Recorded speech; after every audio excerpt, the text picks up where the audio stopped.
Hey guys, tonight we're staying up way past bedtime.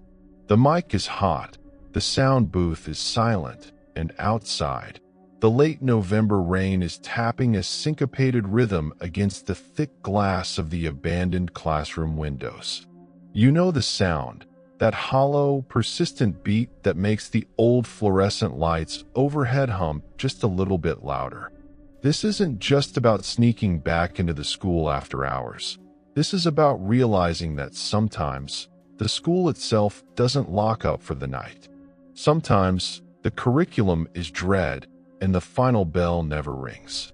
We're walking through midnight hallways tonight, and trust me, you can feel the chill of the locker doors even through the screen. You probably won't make it to morning after this one. So, before you get comfortable, take a moment to like the video and subscribe, but only if you genuinely enjoy what I do here. Let me know where you are right now and what time it is. Drop it in the comments. We're all in the darkness together, even if we're thousands of miles apart. Now, dim the lights, maybe crack open a window for that midnight breeze, and let's walk the halls together. The reason I was there so late was banal, irritatingly bureaucratic. The yearbook committee had missed the final deadline, and Mrs. Vance had locked us in the media center until we finalized the index. By 11:45 p.m., even Vance had given up, sighing dramatically, telling me, "Lock up, Alex. Just make sure every single light is out in the North Wing, and don't forget the security protocol." I hated the North Wing. It was the original section of Crestwood High, built in 1964 and notoriously neglected. The lockers here were battleship gray, not the cheerful blue of the newer editions, and the ceilings were low, choked with asbestos and wires that hadn't been updated since disco was popular. Every step I took down those waxed floors echoed, dragging a long, black shadow behind me, courtesy of the emergency lighting. The air in the North Wing is perpetually cold, even when the heat is blasting, and it always carries that distinctive, acrid blend of old paper, industrial cleaner, and something vaguely metallic, like rust or blood. I was finishing up in the chemistry lab, wiping down the black slate countertops, a task that was entirely unnecessary but felt important, like performing a ritual. The only sound was the drip of a faulty faucet in the sink bay and the incessant, distant whine of the HVAC system trying to breathe life into the dead air. I checked my phone, 12:17 a.m. Officially tomorrow. I hit the main bank of light switches outside the lab, and the fluorescent tubes above me didn't just flicker off. They died with a sharp, exhausted pop, plunging the immediate hallway into deep shadow. My eyes adjusted quickly to the cold, orange glow cast by the battery-powered exit signs, illuminating the stretch of identical locker doors leading toward the administration wing. I pulled my keys out, a heavy, jangling cluster of brass that felt entirely too loud in the profound silence. That's when I heard it. It wasn't loud, not at first. It was a subtle, mechanical click, the sound of a relay closing. If you've spent any time in an old public building, you know that sound. It's the sound of the PA system waking up. A deep tremor of discomfort ran through me. The PA system was hardwired to a timer, shutting down absolutely at 11 p.m. when the custodians finished their rounds. There was no way to override it without physically being in the main office, and even then, the system required a series of complex key, turns, and bypass codes. Only Principal Davies and the head custodian, Mr. Jensen, knew those codes. Jensen was home asleep, and Davies lived miles away. I froze, my hand hovering over the lock of the outermost janitor's closet. I strained my ears. The silence returned, thicker, heavier, like sound had been absorbed by the walls. Just the building settling, I told myself, trying to rationalize the sudden spike of adrenaline. Crestwood is ancient, prone to thermal shifts and creaking noises. But then came the static. It was faint, a dry, shushing sound leaking from the speaker grills set high in the ceiling tile above the water fountain. It was the sound of a microphone left live, broadcasting the white noise of an empty room. I stood there, heart hammering against my ribs, watching my breath plume slightly in the cold air. The static gained volume, a nervous, expectant hiss, suggesting that whoever or whatever was responsible was leaning close to the mic. I took one involuntary step backward, retreating into the shadow of the open classroom door. And then, a sound that wasn't static, wasn't mechanical, but was undeniably vocal. It was a whisper, gravely and resonant, the kind of voice that sounds like it's struggling to push past decades of dust and silence. It was muffled by the cheap speaker, yet amplified throughout the cavernous, empty hall. The whisper formed a word. One name. My name. Not Alex, but my full, legal first and last name, pronounced with a precision that chilled me far more than the sound of a ghost moan ever could have. It was deliberate, formal, like a registry entry. A ghost playing a prank? No student knew the PA codes, and even if they did, the sound quality was too distorted, too old. It sounded like it originated from the deep, copper-wired heart of the school itself. The voice repeated it. Alex. A brief pause, maybe half a second, held taut by the high-pitched feedback squeal that followed, and then the static cut off abruptly with another definitive click. Silence. Complete, total silence, except for the insistent drip, drip, drip of the faucet in the lab I'd just left. I felt a sudden, profound vertigo. My mind raced, trying to find a normal explanation. Maybe Davies had pre-recorded an emergency announcement, but why use my name? Why at 12:18 a.m.? I walked slowly towards the speaker grill, craning my neck up into the low ceiling. I had heard rumors about this part of the school, the whispers that never quite died down.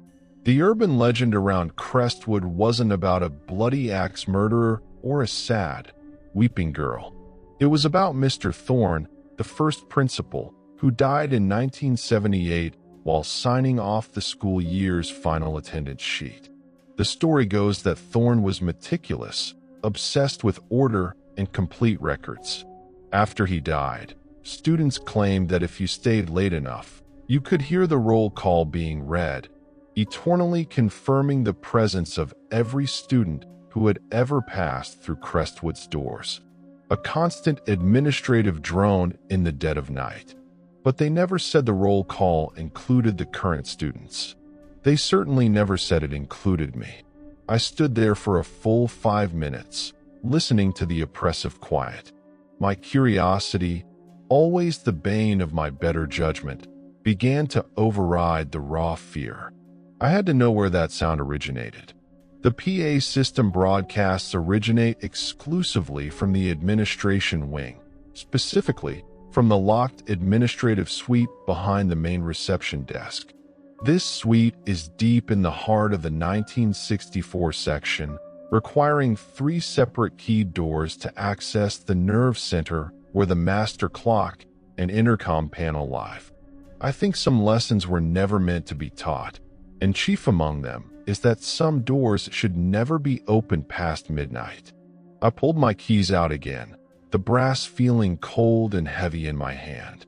I walked past the row of dark, silent classrooms, their glass panels reflecting the long, lonely stretch of the hallway back at me. Each reflection showed the same thing. A nervous kid holding a heavy ring of keys, walking toward the source of a sound that shouldn't exist. As I approached the double doors to the admin wing, the air grew noticeably colder, an unnatural chill that seemed to radiate from the glossy, tiled floor. I could smell the stale coffee and ozone that perpetually clung to the old office space, even hours after everyone had gone home. I pushed the heavy steel bar of the fire door, and the sound of the latch releasing was deafening. I slipped inside. Ahead of me, the reception desk was a dark, intimidating wall of polished laminate. Beyond it, hidden down a narrow, darkened corridor, was the main PA room. I knew I was breaking serious school rules, possibly even legal boundaries, but the sheer fact that a ghost, or a person, had used my full name on the ancient, restricted intercom system demanded an answer. My footsteps were careful, hushed, but the old vinyl flooring in the admin wing squeaked slightly under my worn sneakers, announcing my presence to the deep silence. I felt eyes on me, heavy and observant, though I saw nothing but the distorted shadows cast by the exit signs. It was the feeling of being registered, checked in, and assigned a permanent seat. And whatever was doing the registering had just confirmed my attendance. I moved through the outer reception area like a burglar, or perhaps, more accurately, like a student who knew precisely which rooms held the deepest secrets. The administration wing felt different at night. During the day, it was a hub of predictable activity. The clatter of keyboards, the low buzz of fluorescent lights, the muffled arguments over scheduling. Now, it was a tomb, refrigerated by the building's old stone foundation, every sound I made swallowed by the high, acoustic-tiled ceiling. The main PA controls are located in a small, windowless closet officially designated as Communications Archive 1, but everyone knew it as the Bell Hub. It's sealed away, requiring two distinct key locks, the primary administrative suite key, which I held, and a secondary master key for the closet itself, which I shouldn't have. But Vance, in her panic to leave, had accidentally taped the secondary key to the back of the primary one, a small square of chipped black plastic. Fate, or something worse, seemed to be urging me forward. I reached the inner corridor, a short, dark stretch lined with framed portraits of grim-faced former principals, their eyes seeming to follow me in the gloom. The air here was thicker, laced with the metallic tang I'd noticed earlier. I reached the first door, a heavy, solid oak barrier. The key slid smoothly into the tumbler, a satisfying, if terrifying, mechanical thunk. Inside, the suite was a maze of desks covered in piles of untouched attendance sheets and disciplinary referral forms. I navigated toward the back wall, where the small, nondescript door to the Bell Hub was situated. I inserted the second, smaller black key. It turned with a groan of ungreased metal. The room smelled intensely of ozone, burnt plastic, and something ancient, maybe dried paper or concentrated dust. It was tiny, barely big enough for one person to stand comfortably, dominated by a large, gray metal cabinet housing the school's central nervous system, the master clock, the timer relays, and the main PA amplifier stack. My breath hitched. The equipment, which should have been cold and inert, was radiating a slight warmth. And the indicator lights, usually dark after hours, were faintly, unnervingly glowing. Not the green system check lights, but the deep red ones, broadcast active. I stepped closer, my heart pounding a rhythm that matched the erratic, pulsing glow of the red lights. I saw the problem immediately. The master power switch, clearly labeled and guarded by a plastic cover, had been forced upward. It was in the on position, bypassing the primary timer. But that wasn't the most disturbing part.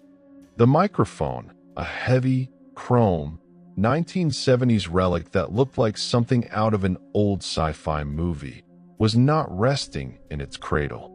It was lying carelessly on the countertop, the volume slider pushed all the way up, pointing directly toward the metal speaker grill embedded in the wall opposite. Someone had been here, recently, or something. I looked around the tiny room desperately. There was no window, no other exit. If someone was here, They had slipped out in the minute it took me to unlock the doors. But how? I was the only person with access, and I hadn't heard anyone running. I picked up the microphone. It was heavy and cold, despite the warmth of the amplifier stack. I held it gingerly, my fingers avoiding the area around the grill. I tried to speak, testing if it was live, but the fear caught in my throat. I didn't want to give whoever was listening another chance to confirm my presence. As I replaced the microphone in its cradle, I noticed something stuck to the bottom of the counter beneath the amplifier stack. It was a single, small piece of paper, folded precisely into a neat square, yellowed and fragile. I unfolded it slowly. It wasn't a memo or a receipt. It was a fragment torn from an old, typewritten document, and it was utterly chilling. The paper was labeled Unfiled Attendance Records, 1987. Beneath that heading, scrawled in faint, blue ink that looked 30 years old, was a list of names.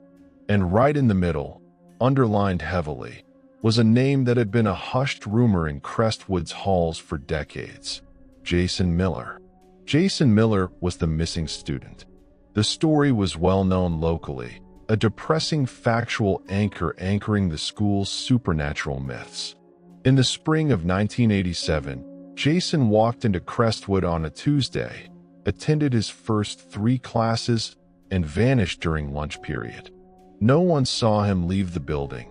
His locker was found exactly half empty, and despite massive searches and police investigations, Jason Miller was never found. He simply ceased to exist within the school walls. The rumors claimed he was abducted, ran away, or, in the creepier versions, that the school itself had somehow absorbed him. And written directly beneath Jason Miller's name, scrawled in the same ancient blue ink, was a date. Checked out. Indefinite.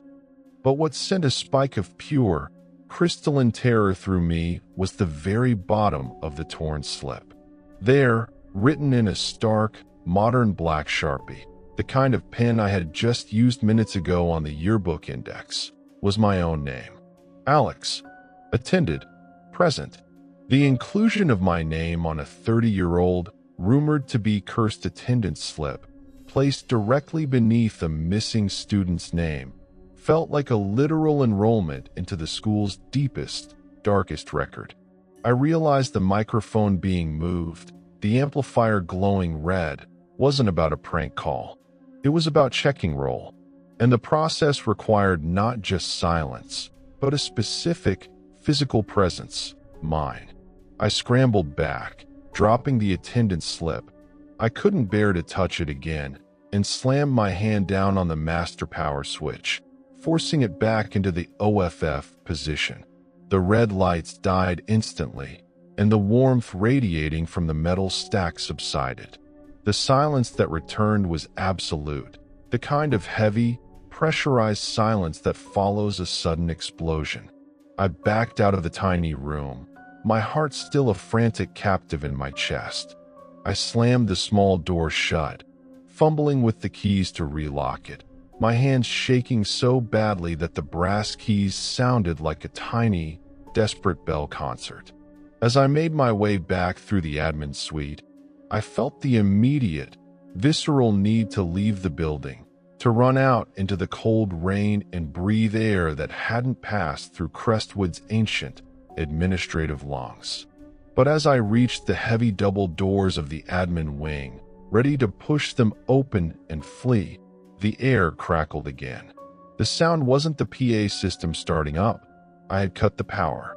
This was different. This was localized, internal. It was coming from the hallway directly outside. It was the same sound, the dry, resonant, dust-choked whisper. And it was repeating the same name. Mine. Alex.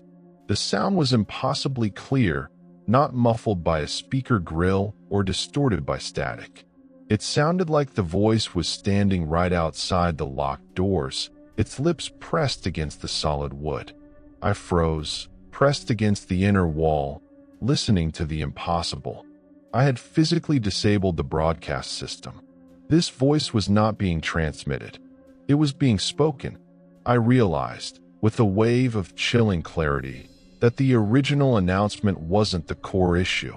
The PA system was just the initial medium the school used to confirm my registration. Now that I had answered the roll call, even by showing up to investigate, the confirmation was being delivered locally. I think some lessons were never meant to be taught, especially lessons regarding bureaucratic permanence. The school needed to keep accurate records, and apparently, that included me. I pressed my ear against the cold wood of the door, trembling. The whisper repeated one last time, sounding closer, more possessive. Then, silence. I didn't dare open the door. I knew that whatever was waiting for me outside wasn't human, and it wasn't the voice of the PA system. It was the presence that had forced the power switch, the presence that had checked the attendance slip, and it knew my location precisely. I retreated further into the admin suite, knowing I had to find an alternate route out of the north wing. I couldn't go back the way I came. The only other exit from the north wing leads through the old maintenance stairwell, down to the basement storage tunnels, and finally up toward the gymnasium. A far more dangerous, but necessary, path into the deep structural guts of the school. The immediate terror of hearing my name whispered directly outside a locked door propelled me deeper into the maze of the admin suite. I knew I couldn't exit through the main hallway again. Whatever entity was repeating my name was waiting in the darkness there, an unseen sentinel guarding my way out. I darted around the main reception desk, heading toward the rear exit, a rusty steel door that led into the rarely used maintenance corridor, a narrow, perpetually shadowed passage that runs parallel to the main north wing hallway.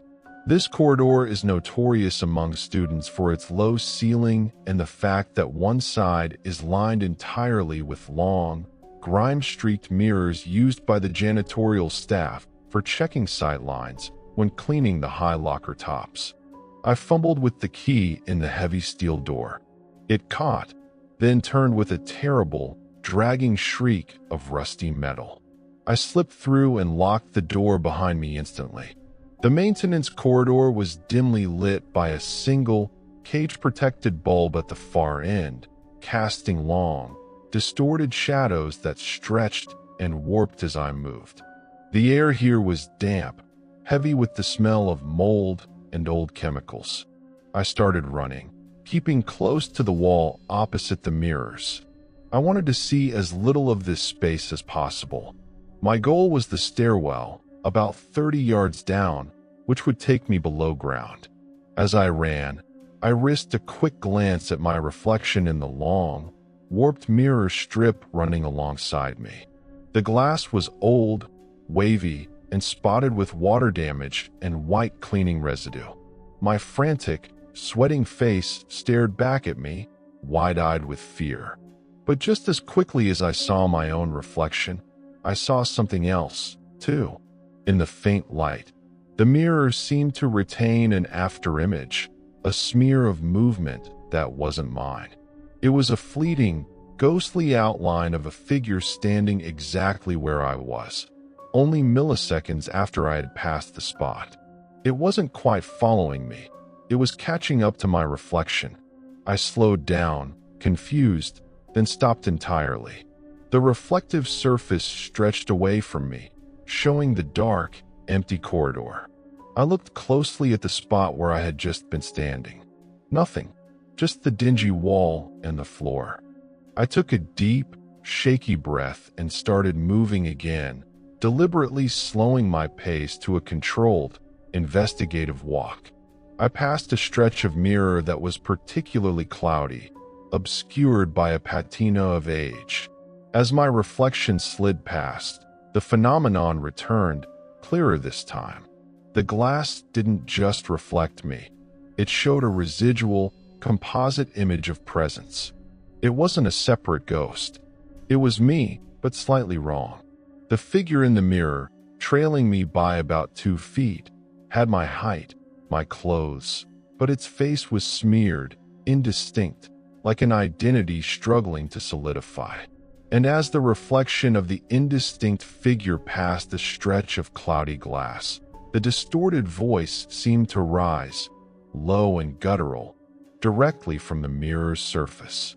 "Alex." It was a soft sound, almost submerged beneath the hum of the ancient electrical conduits running inside the wall, but it was undeniably the whisper.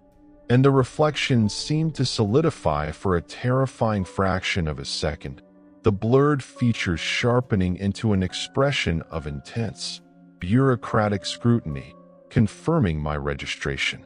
I understood then the nature of the horror. It wasn't a standard ghost hunting me. It was the school confirming my attendance, locking in my data point. And the name, repeated over the intercom and whispered in the hall, wasn't a greeting or a threat. It was a permanent registration. It seemed to happen every time my presence was confirmed by a reflective surface. The mirror, the PA system, even the glossy tiles of the hallway floor, they all seemed to function as the school's record keepers, ready to lock in an identity. I think some lessons were never meant to be taught, especially those involving the permanence of light and glass. I broke into a terrified sprint. I couldn't look at the mirrors. I kept my eyes fixed on the distant, rusty railing of the stairwell door. The reflections blurred into a continuous, streaky smear of glass and gray. But the sound didn't stop. It accelerated, echoing off the metal doors and the cement walls, repeating my name faster and faster as my feet pounded against the floor. "Alex, Alex, Alex." It sounded frantic, insistent, like a machine trying to process data at impossible speeds. The voice was everywhere now. It seemed to be emanating not just from the mirrors, but from the air itself, vibrating inside my bones. I lunged for the stairwell door. It was heavy, sealed with a latch that required a serious shoulder check to open. I threw my weight against it. The door burst inward, revealing the yawning, black maw of the concrete stairwell. The air immediately changed. It was freezing, heavy with the smell of cold dust and damp earth. This stairwell plunged 3 flights down to the sub-basement storage areas beneath the original foundation. I didn't hesitate. I slammed the door shut and scrambled down the first flight of stairs, taking them 2 at a time, slipping on the cold, wet concrete. The echoing chamber of the stairwell amplified every sound. The crash of the door closing, the heavy thump of my feet, the rasp of my breathing, all of it bounced off the walls and intensified. And so did the voice. It didn't sound like it was coming from above anymore. It was coming from the center of the stairwell, wrapping around me, the sound chasing my physical presence down the 3 flights. Yeliex. The sound was stretched, distorted, as if the physical space was struggling to contain the syllable. It was the sound of a name being registered on a system that had no room left. I reached the second landing, my legs burning, and glanced down. It was pitch black below me. I could see the bare minimum thanks to the faint, residual light filtering down from the maintenance corridor door 3 stories above. I was halfway down when the sound changed again. It wasn't a human whisper or a system-generated sound. It was the chilling, unmistakable sound of dry chalk dragging across a slate board. Screech. And then, accompanying the chalk, the voice repeated my name, not whispered, but written into the echoing silence of the well. The sound was so immediate, so tangible, that I instinctively threw my arm up to shield my ear, even though the source was invisible. The reality hit me. The school wasn't just recording me. It was inscribing me into its foundations. Jason Miller had vanished in 1987, and his name was only partially logged, checked out, indefinite. The school was ensuring no such administrative failure happened again. It was making my record absolutely complete. I slid down the last flight, nearly losing my footing, and landed hard on the cold, concrete floor of the basement level. I scrambled forward, looking for the next door, the entrance to the storage tunnels that would lead me toward the gymnasium complex. I found the door handle, heavy and cold, and wrestled with the rusted latch. It finally gave way with a metallic scream, pulling me into the absolute blackness of the tunnels. The door slammed shut behind me. I leaned against it, panting, desperate for the slightest moment of respite. The immediate sound of my name was gone, but I could still hear the faint, low-frequency hum vibrating through the concrete floor beneath my feet. And then, far away, down the lightless tunnel, I heard it again, the faint, dry hiss of static. It sounded like the PA system was reaching further than ever before. It sounded like it was broadcasting from the very core of the building. And I realized my next move had to be surgical. I had to find the central transmission point, not just the administrative relay, and cut the entire line. The rumor of the old 1950s radio studio buried somewhere in the foundation suddenly felt very real and very necessary. The storage tunnels beneath Crestwood High School are less like a basement and more like a catacomb of forgotten bureaucracy. The ceiling is low, crisscrossed by thick, insulated steam pipes that clank and groan with the residual heat of the dormant boiler system. The air is warm, humid, and carries the pervasive scent of long-rotting wood and ancient electrical wiring. I pulled out my phone, turning the screen brightness up to maximum, casting a weak, stuttering beam of blue light across the cluttered floor. I was in a narrow, unpaved passage, lined on both sides by unstable stacks of salvaged classroom furniture, yellowed textbooks from the Vietnam era, and broken athletic equipment. My mission was now laser-focused: locate the defunct 1950s radio studio. The school was built in stages, and a lesser-known urban myth among the local historical society was that the original foundation included a complete, subterranean broadcast facility intended for civil defense announcements and early educational broadcasts. It was reportedly sealed off when the 1964 administration wing was added, replaced by the modern PA system.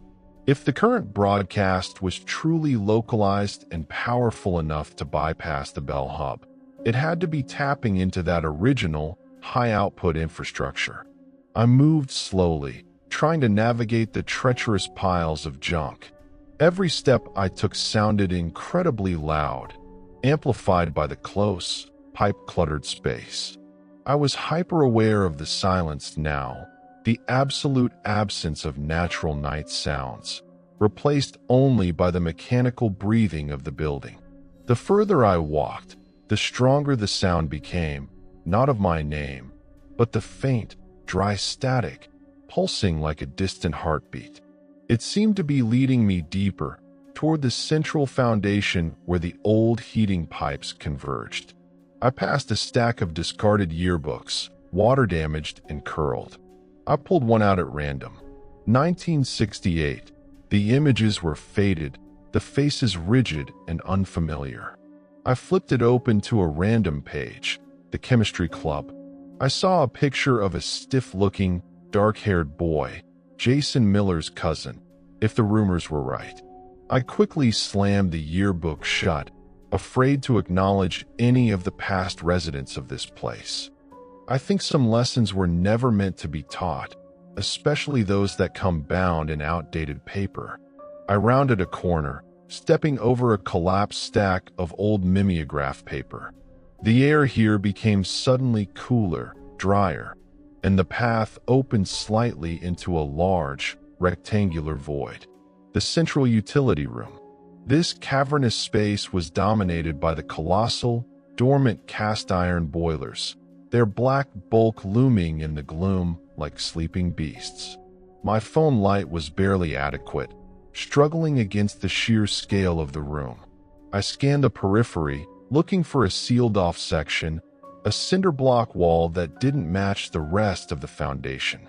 I found it on the far wall, behind the largest boiler. A thick, industrial steel door, painted the same dull gray as the old north wing lockers, but obviously much older. The metal was pitted, scored with deep scratches, and sealed not by a lock, but by a heavy, bolted crossbar that looked like it hadn't been moved in decades. The static here was much louder, a continuous, nervous shush that vibrated the air in my chest. It felt like standing too close to an energized power line. I approached the door, the floor around it strangely pristine, swept clear of the debris that covered the rest of the tunnels. I placed my ear against the cold metal.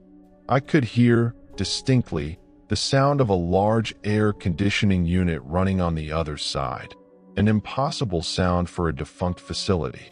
And beneath the hum, the whisper, low, resonant, cyclical. Not just my name, but fragments of other names, too, muffled by the thickness of the door. The eternal roll call the students whispered about. I needed to get inside. The crossbar was secured by massive hex bolts. There was no way to physically force them without heavy equipment. I shone my light around frantically, looking for anything, any structural vulnerability. My light finally settled on a large, rusty access panel in the ceiling, directly above the heavy door. It was an electrical service panel, and the wires running from it seemed impossibly thick, bundled into an armored cable that ran directly into the floor beneath the steel door. This was the source of power, not the admin suite, but this original, foundational broadcast facility. I climbed atop a stack of discarded gymnasium mats, reaching precariously high, trying to pry open the heavy, hinged panel. The metal screamed as it bent slightly. I didn't care about the noise. The static from the door was louder.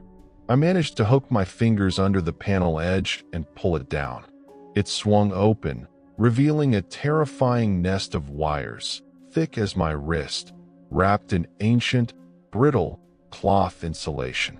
I saw the power feed, a set of 3 heavy copper lines running directly through the armored conduit toward the locked room. I needed to cut them, but I didn't have heavy-duty wire cutters, just a small, dull utility knife from the yearbook supplies. The copper was too thick, the insulation too stiff. As I wrestled with the wires, trying to strip the brittle casing with my inadequate knife, I heard the broadcast change. The low, cyclical whisper of names stopped. The heavy door was silent for a moment. Then, the voice returned, startlingly clear, sounding like the microphone was now pressed right against the inside of the metal. Alex. It wasn't a whisper now. It was a formal, steady command, delivered with the grave weight of an administrative decision. And then, the sound of movement. Not footsteps, but a heavy, dragging sound, like something very large and very slow was being moved across the floor inside that sealed room. I froze, halfway up on the stack of gym mats, the knife slipping in my sweaty palm. The voice spoke again, lower, colder. You have not completed your registration. Please report to the principal's office immediately. This was the defining characteristic of the school's horror, its administrative formality. It didn't threaten to hurt me. It threatened to process me. As I struggled with the wires, sensing the entity behind the door was actively preparing for my entry, the sheer impossibility of the situation hit me. This room was sealed. How was the sound so clear? How could a long-defunct room be running air conditioning? I looked down at the armored conduit running into the floor. I couldn't cut the main power lines, but maybe I could disrupt the signal. The conduit contained more than just power. It had to contain the old coaxial audio cable that ran the broadcast. I located the thinner, braided copper wire, the audio line. I managed to pierce the stiff insulation with the point of the knife. I applied pressure, sawing through the old metal and plastic, my muscles screaming with the effort. Just as the knife bit deep into the wire, causing a tiny spark that smelled instantly of ozone, the door rattled. Not a gentle shake, but a violent, systemic slam from the inside, as if whatever was in there had thrown itself against the steel. The broadcast exploded into pure, high-pitched feedback, a shriek of tortured audio that was physically painful, vibrating the metal plates of the boiler. I held fast, sawing with desperation. Finally, the wire snapped. Silence. Blessed, deafening silence. The feedback cut out, the high-frequency static vanished, and the terrible hum of the electrical field died down. I had severed the audio connection to the original broadcast hub. I collapsed onto the gym mats, panting, dizzy with relief and fear. It was over. I had cut the line. But as my ears adjusted to the sudden quiet, I heard something new. It wasn't loud, and it wasn't coming from the sealed room. It was coming from above, echoing down the pipe system. It was the faint, rhythmic sound of a bell. Not a school bell, but a small, heavy brass handbell, ringing slowly 3 times. Ding, ding, ding. And following the chime, the voice was back, somehow clearer than ever. No static, no distortion, right next to my ear. Alex, please report for re-registration. The original records are incomplete. I looked at the cut wire in the panel. The broadcast was severed. I realized the horrific truth. The system wasn't broadcasting through the physical wires anymore. It was cycling through the infrastructure itself, using the pipes, the ducts, and the very foundation of the school as its speaker. The microphone wasn't in the sealed room or the bell hub. The entire building had become the microphone. The moment I cut the audio wire, I had believed I was severing the school's voice. The return of the disembodied voice, clear and cold, confirming my re-registration, forced a far more terrifying conclusion. The signal was not leaving the school. The signal was the school. I scrambled off the stacks of gym mats, my hands shaking, the knife clattering uselessly onto the concrete floor. The voice was everywhere now. It felt like the entire subterranean structure was resonating with the sound of my name. The steam pipes above me hummed with the frequency. The concrete floor vibrated beneath my feet, and the vast, dark space of the boiler room was saturated with the sound.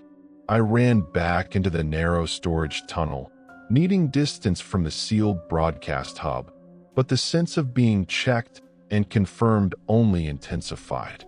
It was like I was walking inside a colossal, hollow drum, and every movement I made, every breath I drew, generated a ripple that amplified the recording. I think some lessons were never meant to be taught, especially those concerning the physics of sound and permanent containment. I had to find a way out of the foundation. The tunnel led toward the maintenance access for the new gymnasium wing, a bright, modern addition built in the late 1990s. The older sections of Crestwood, I reasoned, were the ones containing this terrible administrative memory. If I could reach the newer structure, maybe the entity's power would dissipate. I ran blindly through the piles of salvaged furniture, the air thick and oppressive. As I moved, the voice continued its slow, deliberate cadence.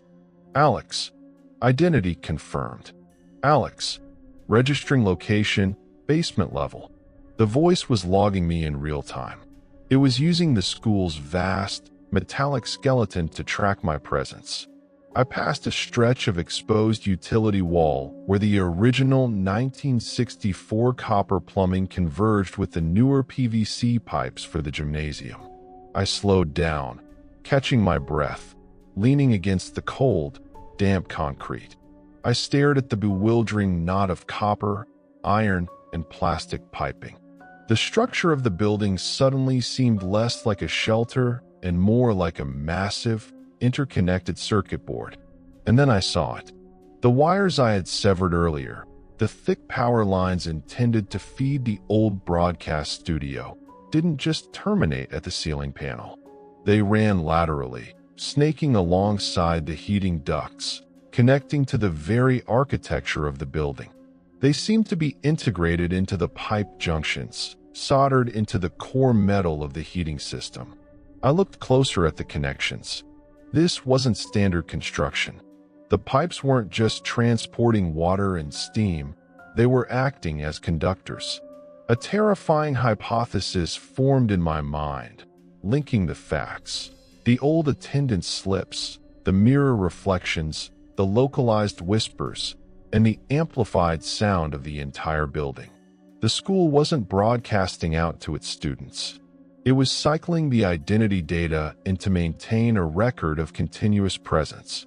The sound of my name wasn't coming from a speaker. It was coming from the residual energy of the current itself, flowing through the building's network. The PA system, the electrical wiring, the plumbing, they formed a closed loop. And when I had appeared in the hall, confirmed by the PA system, my identity had been captured and introduced into the cycle. I reached out and placed my hand on a large, sweating iron pipe, the main heating line. The metal was lukewarm, vibrating faintly, and pressed against my palm. Through the metal was the slow, steady rhythm of the register. Alex, attended, present.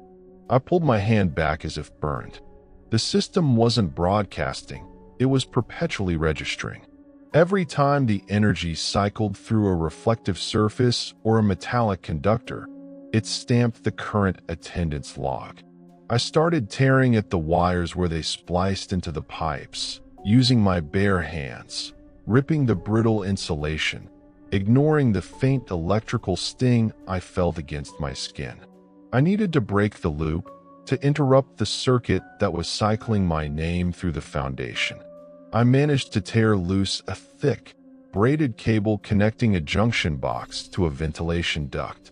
The moment the connection broke, the localized sound died down instantly. The pipe I was leaning against went silent. But the silence only lasted for a second. Down the tunnel, ahead of me, toward the gymnasium, a new sound began. It was a faint, almost musical sound, like a broken vinyl record skipping. It was my voice, not the deep, formal voice of the school entity, but a panicked, high-pitched clip of my own audio, recorded just moments before, echoing off the metal doors down the tunnel. My full name, pronounced with a precision that chilled me. It was playing back fragments of my own investigation, my own internal dialogue, captured by the microphone in the bell hub, and perhaps other internal, sensitive mics I hadn't known about. The school wasn't just registering my name. It was capturing my voice, my fear, and my experience, integrating it into its permanent archive. The school was archiving the record of my own horror story and using my own voice to announce it. I stumbled forward, desperate to reach the gymnasium access door. It was heavy, sealed with a thick rubber gasket to protect the modern, temperature-controlled gym floor from the foundation's dampness. I hammered on the door, frantic, knowing that every sound I made, every panicked breath, was being recorded and looped back through the building's infrastructure. I think some lessons were never meant to be taught, especially the lesson that the architecture you move through is listening and filing your identity under permanent resident. I twisted the handle hard, throwing my weight against the heavy, sealed door. It gave way with a hiss of releasing air pressure, and I tumbled into a blinding, clean, brightly lit hallway. The contrast was shocking. I was in the pristine corridor leading to the main gymnasium. White walls, polished wood floor, and brilliant, modern LED lighting. The smell of chlorine from the pool and clean rubber from the court replaced the oppressive mustiness of the basement. I slammed the heavy door shut behind me, locking it with the deadbolt. I leaned against the cool surface, trying to calm the frantic beating in my chest. I was safe. I was out of the foundation, but the light in this modern corridor didn't hum. It was clean and silent. Too silent. I realized I couldn't hear the ambient sounds of the school anymore. The rain, the wind, the distant traffic. All I could hear was the frantic, high-pitched ringing in my own ears, a sound that wasn't external, but internal. And just as I started to feel a fragile sense of calm, the voice returned. Not through the PA, not through the pipes. It was in my head. The sheer psychological pressure of my name, repeated not by sound waves but by pure, focused thought, was overwhelming. It was the absolute, definitive confirmation. Alex, enrollment complete. You are now part of the permanent records. I clutched my head, stumbling away from the door, the brilliant white light of the modern hallway somehow more terrifying than the darkness of the tunnels. I had escaped the structure, but the system had followed. The registration was final. I knew what the last, desperate measure of the school would be. It wouldn't just be an auditory confirmation. It would be a permanent assembly call.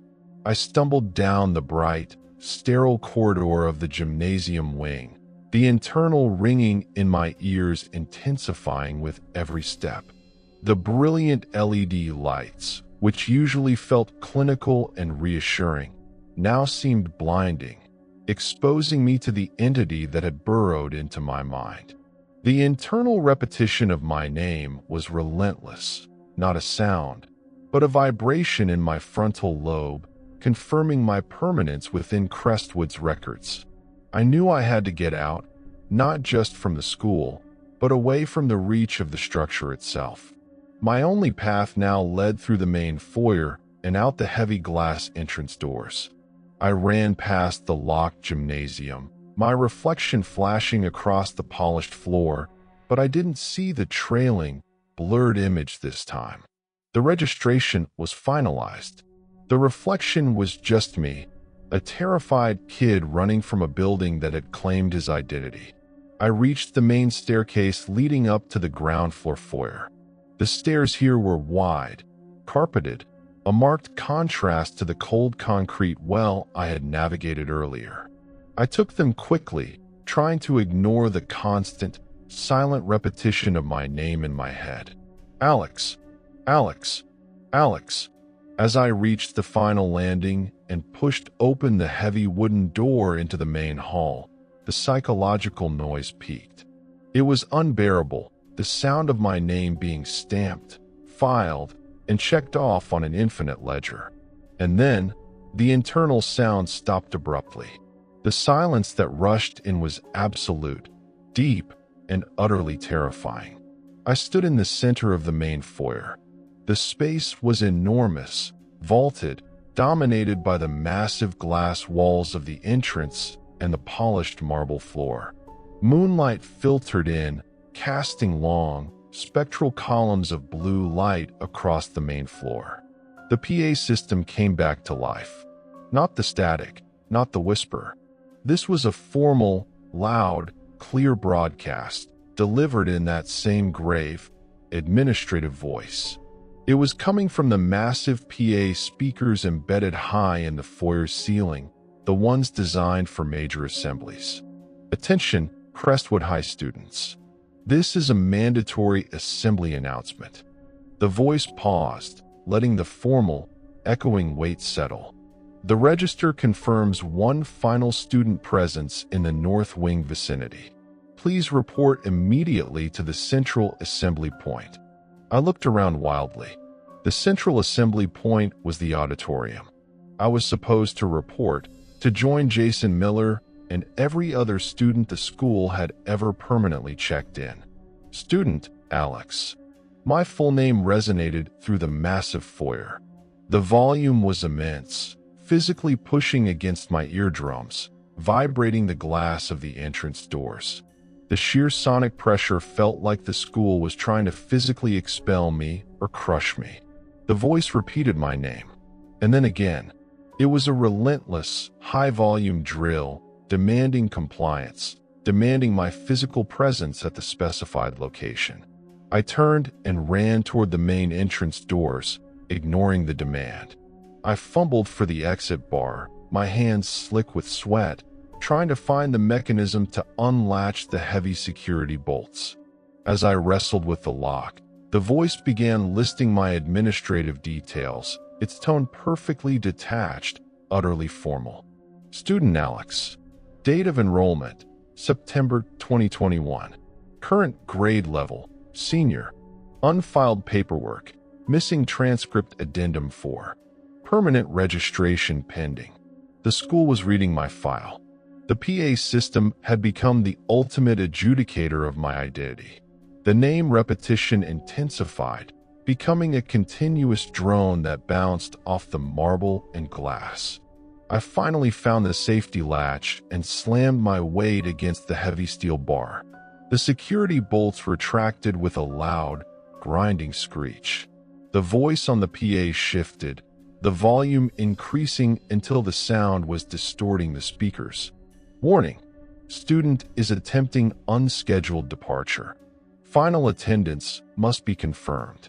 The massive foyer doors, designed to swing outward easily during an emergency, didn't budge. I pushed, slammed my body against them, but they held firm, as if the entire weight of the building was pressed against the glass. I looked through the glass doors. Outside, the rain had stopped. The streetlights cast long, lonely pools of yellow light on the wet asphalt. Freedom was inches away, but separated by unmoving glass. I think some lessons were never meant to be taught, especially those concerning the finality of a locked exit. I turned my back on the doors. I had to go to the auditorium, not to surrender, but because it was the largest, most acoustically complex space in the entire school. It was the only place where I could potentially disrupt the final, terrifying assembly. I ran toward the massive doors of the auditorium, the PA system still blaring my name, announcing my biographical data, desperately trying to finalize my enrollment. I reached the double doors and threw them open. The auditorium was a vast, dark expanse of tiered seating, smelling faintly of old velvet and dust. The stage lights, which should have been off, were partially on. Not the bright performance lights, but the dim, recessed work lights over the stage, casting a spotlight on the ancient wooden lectern set at center stage. And standing on the lectern, pristine in the harsh light, was a single object, the chrome microphone from the bellhop.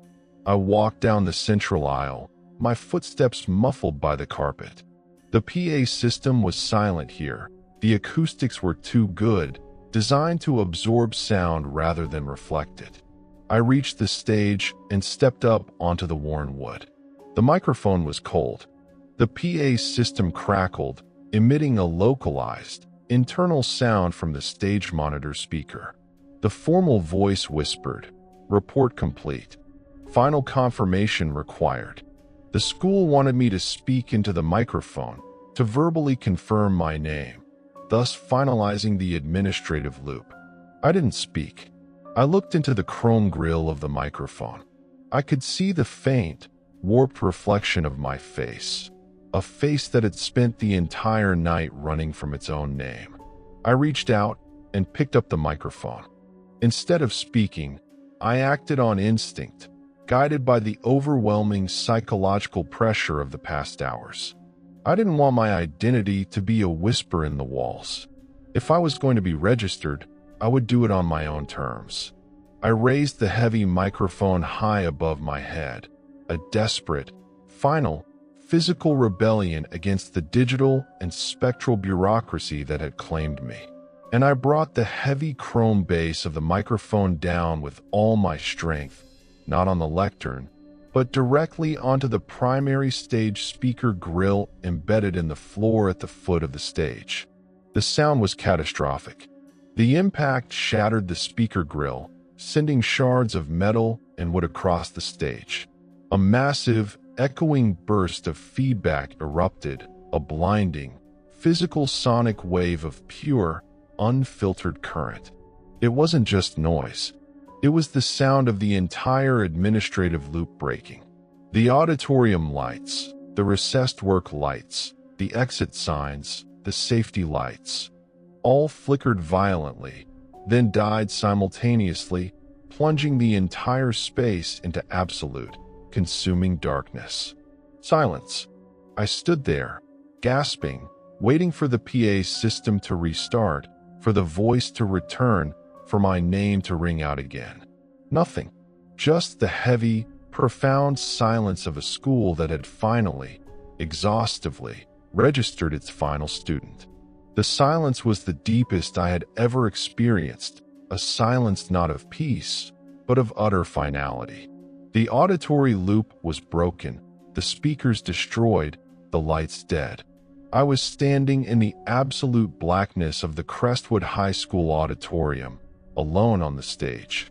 I couldn't see my hand in front of my face, and the air was still thick with the acrid smell of ozone and burnt wiring from the shattered speaker.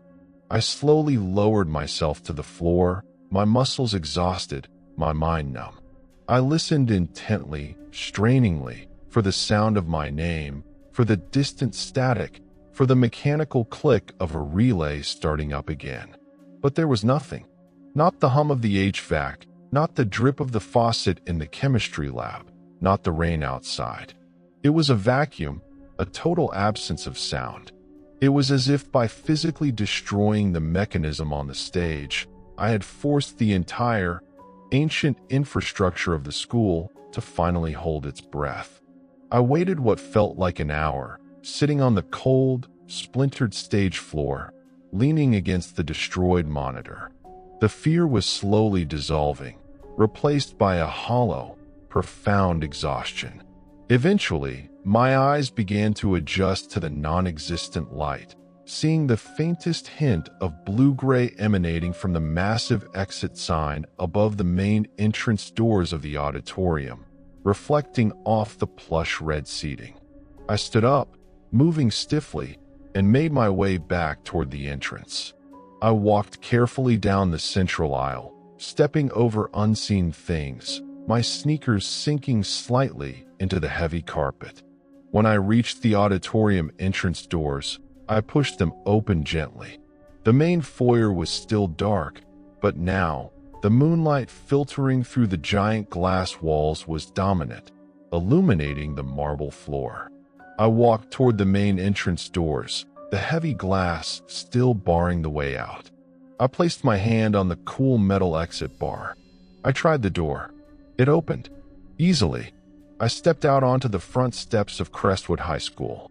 The air was cold, clean, and smelled of wet asphalt and pine needles. The rain had truly stopped. I didn't run. I stood there, looking back at the dark, monolithic shape of the school, its windows like countless blank eyes staring into the night. It looked like an ordinary, imposing public building, silent and empty, waiting for morning. The psychological weight was gone. The internal ringing had stopped. My name was no longer a vibration in my skull. I was just Alex, a student who had stayed late and finished a yearbook index. I started walking down the main drive toward the street, never looking back. I reached the chain-link fence that bordered the school grounds and slipped through the small, unlatched gate. I walked the 4 silent blocks home, the streetlights casting normal, yellow light, the pavement wet and reflecting the sky. The world felt real, solid, and wonderfully unarchived. When I finally reached my house, the porch light was on, a beacon of comfortable, mundane reality. I unlocked the door and stepped inside. The warmth, the familiar scent of wood and laundry detergent. It felt like a sanctuary. I dropped my heavy keyring onto the kitchen counter with a loud, final clatter. I looked at my phone. 4:03 a.m. I went into the living room and sank onto the couch, too exhausted to do anything but stare at the dark window. The relief was overwhelming, but underneath it, a cold, persistent anxiety lingered. Had I really broken the system? Or had I simply completed the final, necessary step in my own enrollment. I leaned my head back against the cushion, closing my eyes. I was out. I was safe. But then, as my heart rate finally settled, I became aware of a faint sound coming from the kitchen. It wasn't the refrigerator or the furnace kicking on. It was the faint, low-frequency hum of electricity cycling through the walls of my house. And I knew exactly what that sound meant. I sat up straight, straining my ears. The hum was barely perceptible, but it was there, vibrating the plaster and wood. I stood up slowly and walked back toward the kitchen, toward the source of the noise. I reached the counter where I had tossed the keys, and leaning against the kitchen sink, plugged into the power outlet like a mundane appliance, was a small, cheap Bluetooth speaker I used for background music. The speaker was powered on, its tiny indicator light glowing a faint, steady red. And from its grill, leaking out into the silence of my home, was the sound of my own voice, captured and clipped.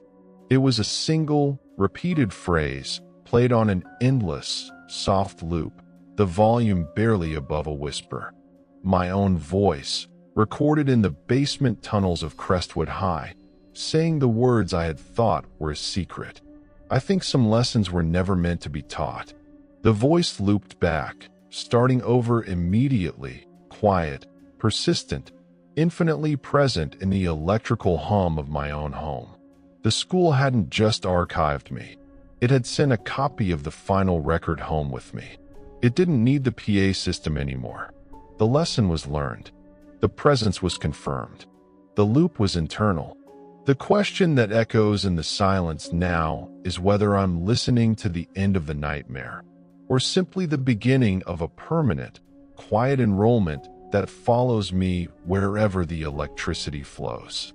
The morning eventually came, gray and slow. The air in the house still holds that faint, dry scent of ozone and burnt wiring. I unplugged the small speaker, but the residual hum persists,